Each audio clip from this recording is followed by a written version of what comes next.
pangatlong araw na dapat ako'y nasa home province ko ng Laguna dahil meron sa Pablo City sortie ngayon.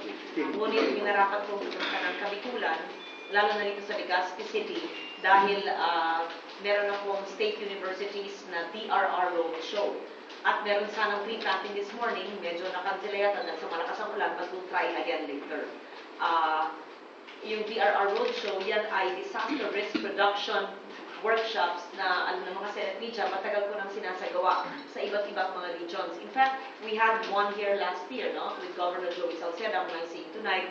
We had one in Caraga, nagkaroon tayo sa Region 8 din, sa St. Bernard, Southern Leyte, sa Pampanga, sa Clark for Region 3. Yan ay dinadala ko sa iba't ibang regions. Well, today, magkakaroon tayo ng DRR lecture sa Bicol University at bukas sa iba't ibang mga universidad sa Naga. So, bagamat merong political campaign, minamaximize ko ang panahon ko sa political campaign para maging educational, environmental campaign, para ang aking mga batas na nagawa sa aking mga nakaraang termino ay iparating hindi lang sa akademya, kundi sa kabataan din at sa iba't ibang sektor.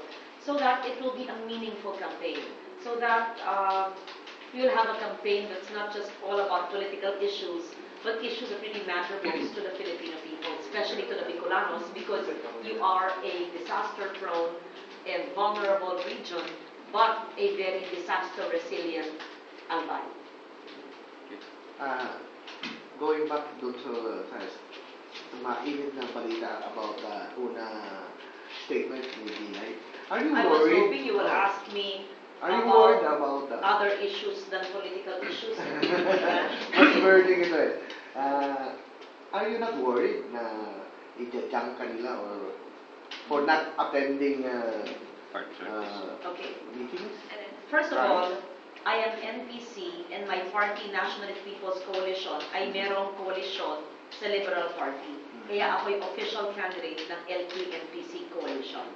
Pangalawa, ako'y inimbita at tinanggap ko at ako'y patuloy nagpapasalamat sa una sa kanilang pag-imbita sa akin at pagkuha sa akin bilang guest candidate.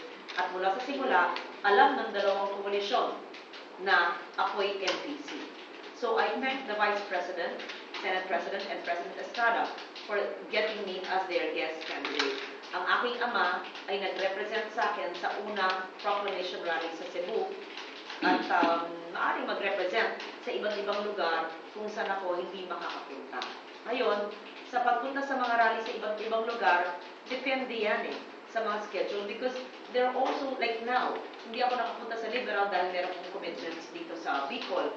There are other areas that I may go or may not go also because of my own schedule, because as my staff, iba 1 year before pa ang schedule, yung mga commencement ko, graduation speaker ako, 1 year before pa, sabi nila, last year hindi ka nakapunta, pwede ba next year? Kung kampanya po hindi nag-reserve na. So I really cannot go to all rallies of the LP Coalition.